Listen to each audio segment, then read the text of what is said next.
Thanks for watching, and don't forget to subscribe to my channel and like the video. Hey everybody, want to go over how to rune the beast monks. We will start with the fire beast monk, who is Kumar.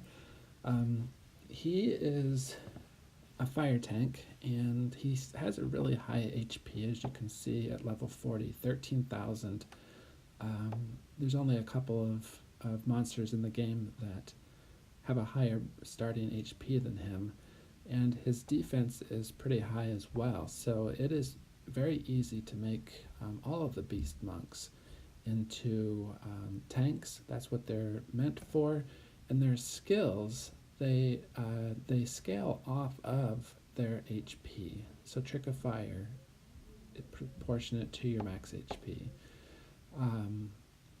They recently buffed Kumar. He now silences enemies, and if you have him fully skilled up, it's a 100% chance. So it will activate 100%. They can potentially resist it, so you're going to want to have some accuracy on him. But if they are silenced, obviously they can't use any of their skills except for their default attack, so he can really devastate some people. His second skill, he heals, and it's your max HP. So again, you want to put as much HP as you possibly can on Kumar. And that could be, if you have 40, 50,000, I mean, we're talking about a huge heal here. His first skill, it also is proportionate to his max HP. And if you get a critical hit, it will increase his speed for 2 turns as well. So the rune requirements on Kumar are basically you want to have some crit, some accuracy. You would want to have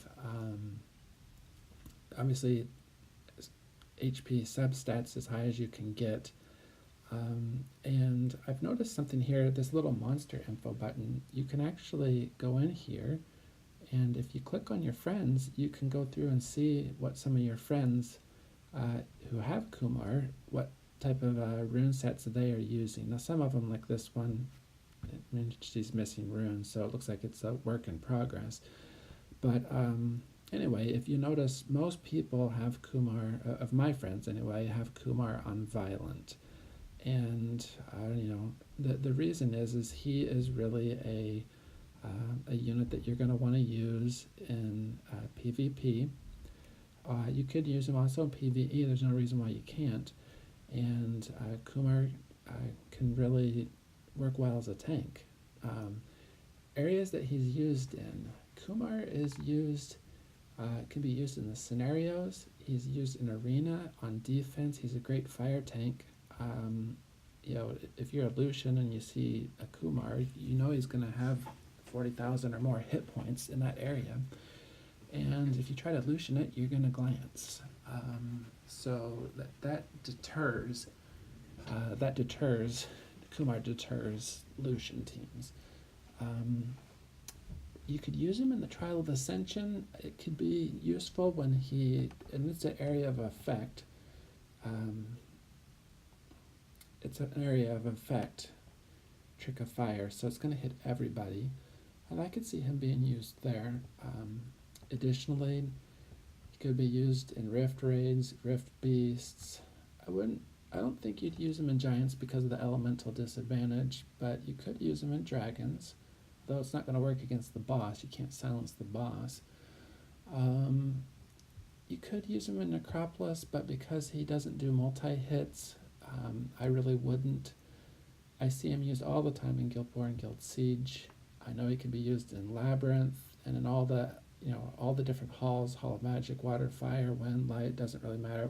You probably wouldn't use him in the Hall of Water, but the point is you can use Kumar just about everywhere. Let's go back to this monster info and let's click on the usage tab, because we can actually see how some people are using him and what teams they use him in. And if you scroll through here, you're seeing a lot of people are using him with other fire monsters. And these are the guilds. Let's scroll down a little bit to the bottom, and you can see that he is being used in the arena. And so Do the higher level players use him in Arena? Probably not, but for starting out players and mid-level game players, he is definitely a viable option. You see that he's being used here in the Arena. I see him used in Siege and Guild War all the time because he really pairs well with other tanky monsters like Rakan, like Wusa, like Hellfast. Um, even is used in the Kairos dungeons. So I find that usage is extremely useful. So that is Kumar. Let's move on to Chandra. And Chandra, well, what are some of the counters to Kumar? Let's talk about that for a second. Because he has such high hit points, and because he generally won't, you're not going to put a bunch of substats into defense. You'll probably put some. So the higher level players might have his defense around 1,300.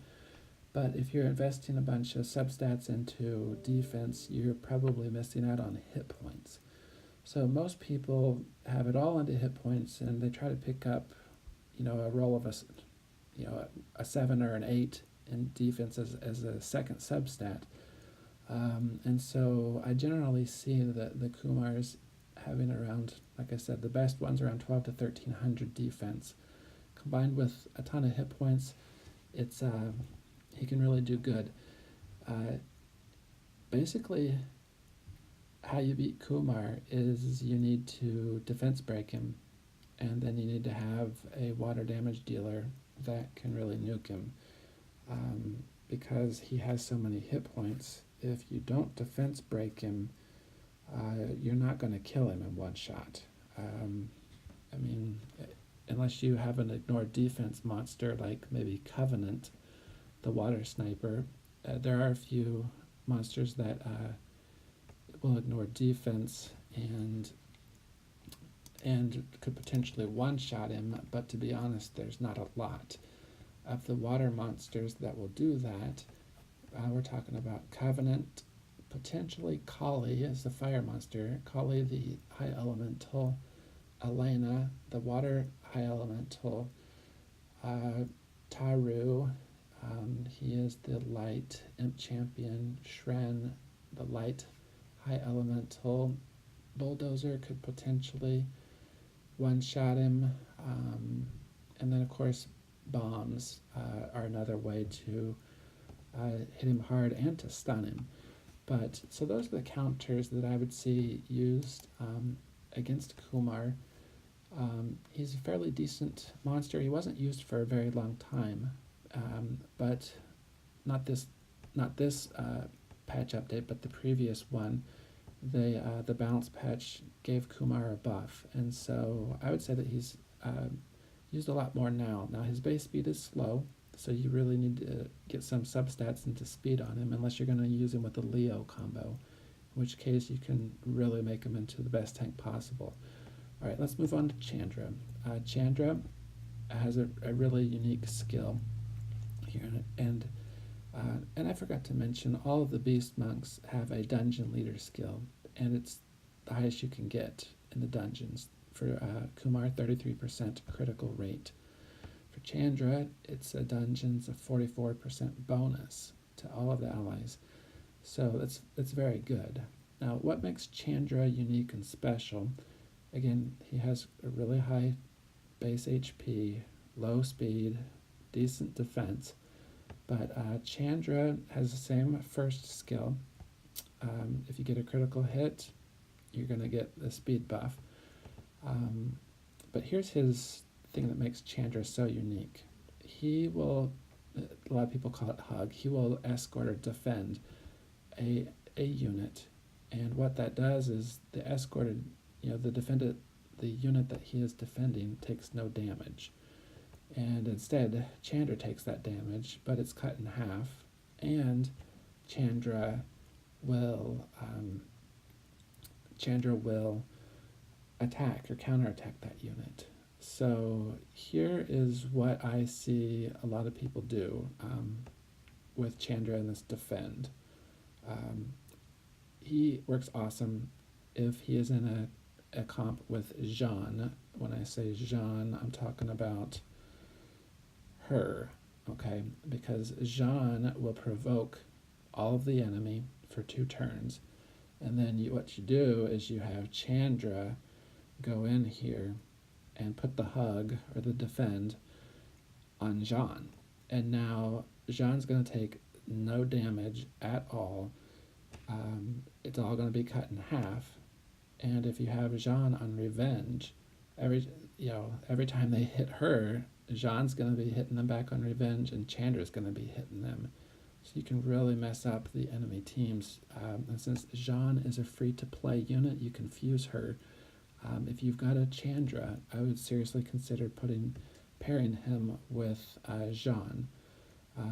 Chandra's last skill, Trick of Water, it will attack everybody, so it's an AoE, area of effect skill, and it's after the bonuses for the skill ups, it's 100% chance to decrease their attack speed.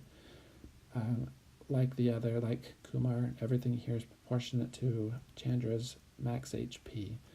So the build for Chandra is basically going to be just like it is for Kumar. You're going to want to have as much hit points as possible, some defense, and definitely some resistance and speed.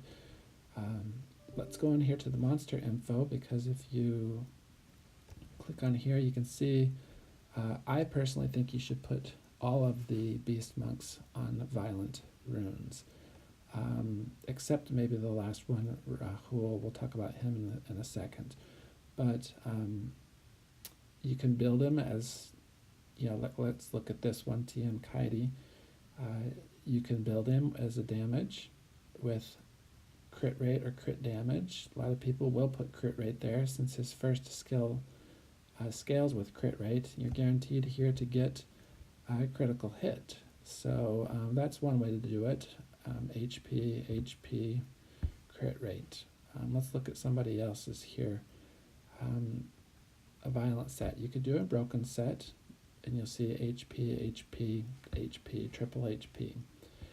With decent substats, and like I said, look, there's about 1300 defense. It's right on. Only problem with this one is his crit rate is very low, so his first skill is not going to work that great as far as getting the speed buff. A lot of people will put the energy bonuses on him. We can take a look here at Bunkies. Over 40,000 hit points.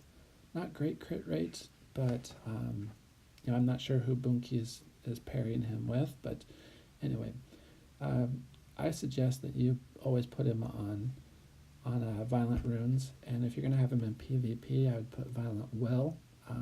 If it's not going to be PvP, then the will runes aren't really necessary, and I would still keep him on violent though. I won't go through all of these. I just showed you before that, you can click on any monster and click on the monster info and the usage. You can see teams that people are using him in guild battles and in siege, in arena, in the Rift of Worlds, in the dungeons, in the scenarios. You can see where he's being used and who he is being teamed with, so that you can get some ideas for some good synergy. But I do want to mention one other usage that I would use Chandra on is with Perna.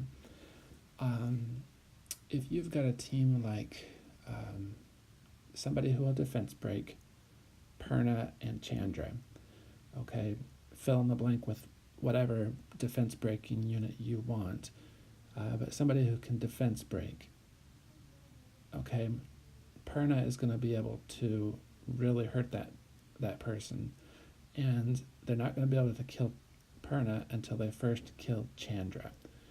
And that's pretty significant, because everybody knows that Perna, even though it seems like Perna crits against everything all the time, doesn't matter what element they are, Perna's going to crit. So I have Perna, I have Chandra.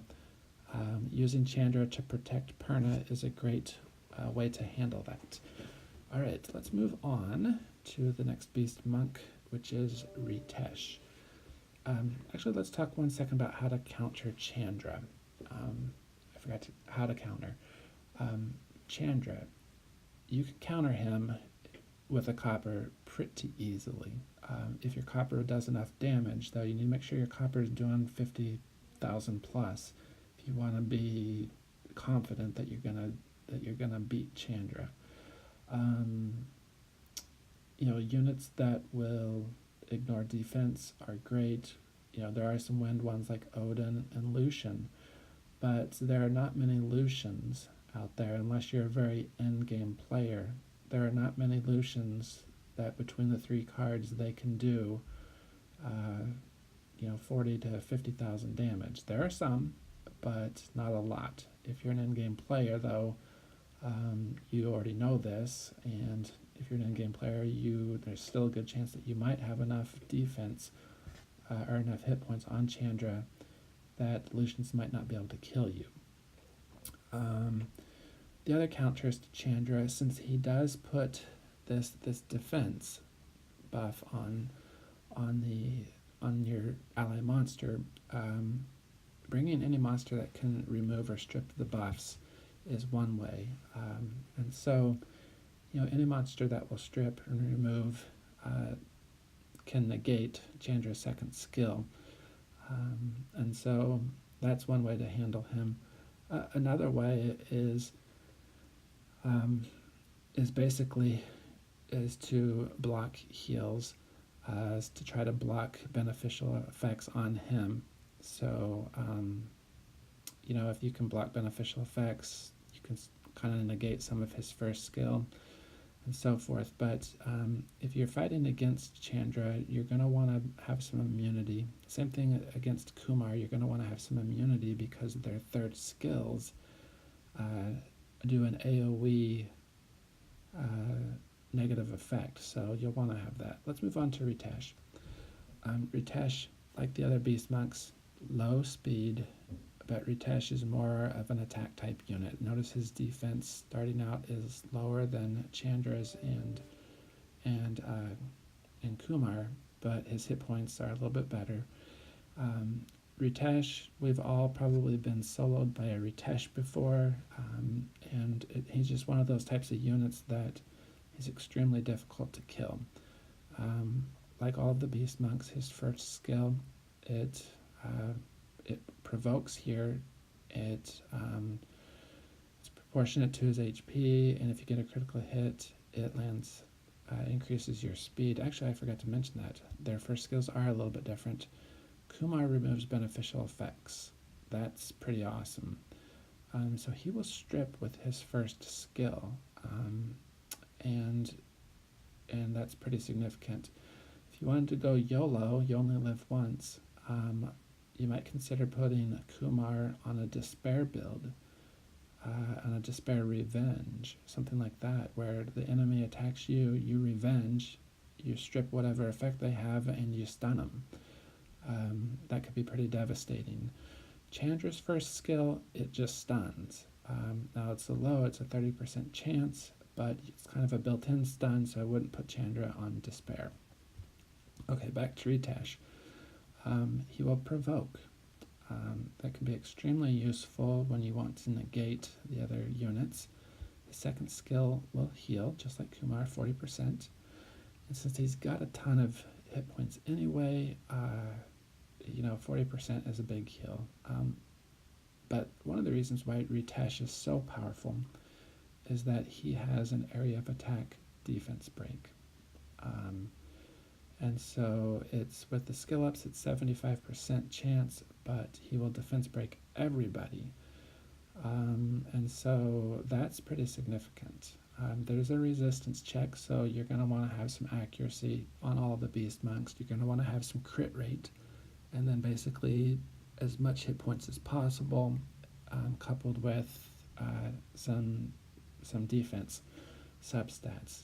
The monster info, most people are going to be using him on violent, like I said, violent revenge, violent will, a lot of people on revenge.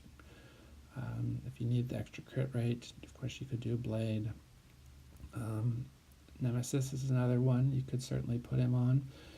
And then the usage teams, again, you can go through this on your own, but just to kind of see, he is used everywhere. And he's very powerful. So of all the Nat 5s, the defense break and the heal and the provoke are pretty powerful. So let's move on here. Shazam. If you have Shazam, and I know most of you don't, but if you have Shazam, you know that he needs a buff. He's one of the light and dark Nat 5s that, to be honest, he's underwhelming. His first skill scales with hit points, but his first skill will defense break one person for one turn, and like the others, if you get a critical hit, you do get the speed increase. His second, just like Kumar and Chandra, he can heal. Okay. His third is what's unique. It attacks everybody. It's an AoE, and it has the 50% chance to put glancing. Okay, I think that sucks because, Ritesh is better. Defense break is better than putting a glancing hit on somebody, and it's such a low rate, 50% with the skill up 75%. I know that's the same as the others, but glancing, it's just not as tough as silence that Kumar has. It's not as tough as slow. It's not as tough as the defense break that you get from Ritesh. So Shazam is, basically built the same way as all the others. I would put him on Violent, but I don't have him, and even if I did, he would go into my storage until they someday might buff him. Okay, the last beast monk is Rahul, and Rahul actually just had a recent buff from the latest patch. He is I forgot to mention Shazam's leader skill, accuracy in the dungeons. It's another reason why he kind of sucks, because in the dungeons, they don't have high resistance. There's a couple monsters that have 60? Dragon's boss, I think, has 60, but it's pretty darn easy to get 40 or 50 accuracy on a monster. So having this accuracy skill kind of sucks, to be honest. Okay, let's go on to Rahul. Attack power, leader skill in the dungeons, 44%. That's the highest it can be. Like all the others, he will increase the attack speed if you get a critical hit. But Rahul brands. There are not a lot of monsters in the game that will brand. Rahul is one of them. And so that's pretty awesome. His second skill is just like Chandra. He defends. So he brings the best of Chandra.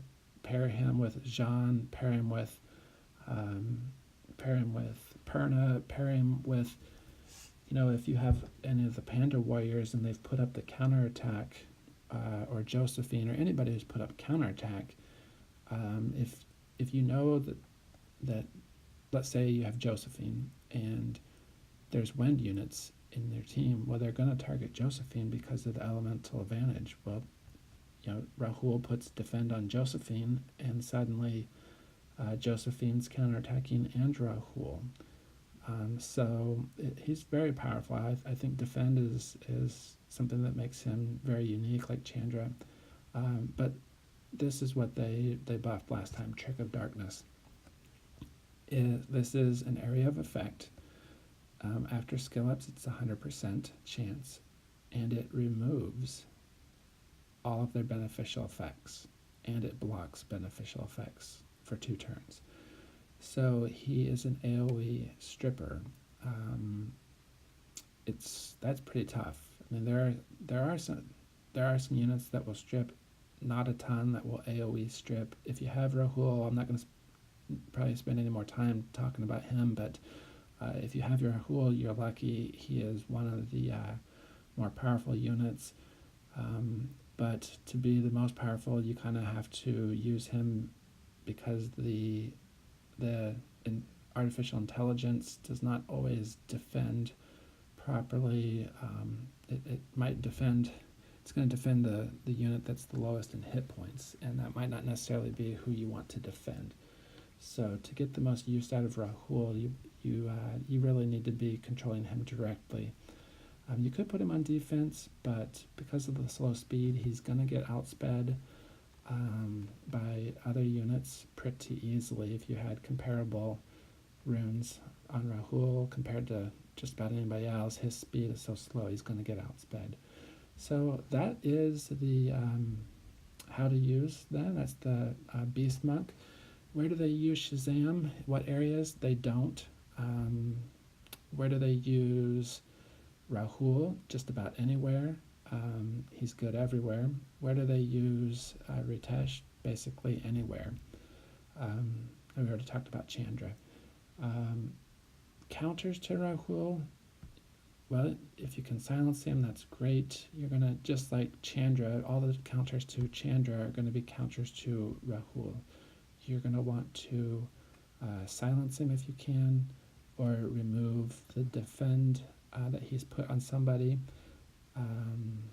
You're going to want to have immunity so that he doesn't, well, even if you have immunity, he's going to be able to strip it. So he's very tough. He's one of the few, because it removes beneficial effects, I would seriously consider putting him on Despair or Violent. You can't go wrong, I think, with either one, because with Despair, if you stun them and you block their beneficial effects, that's great.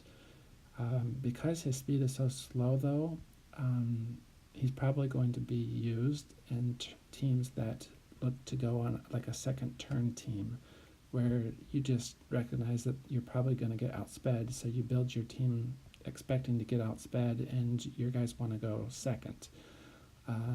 So that's the Beast Monks. Hope you liked this, and if you did, like the video and please subscribe to my channel.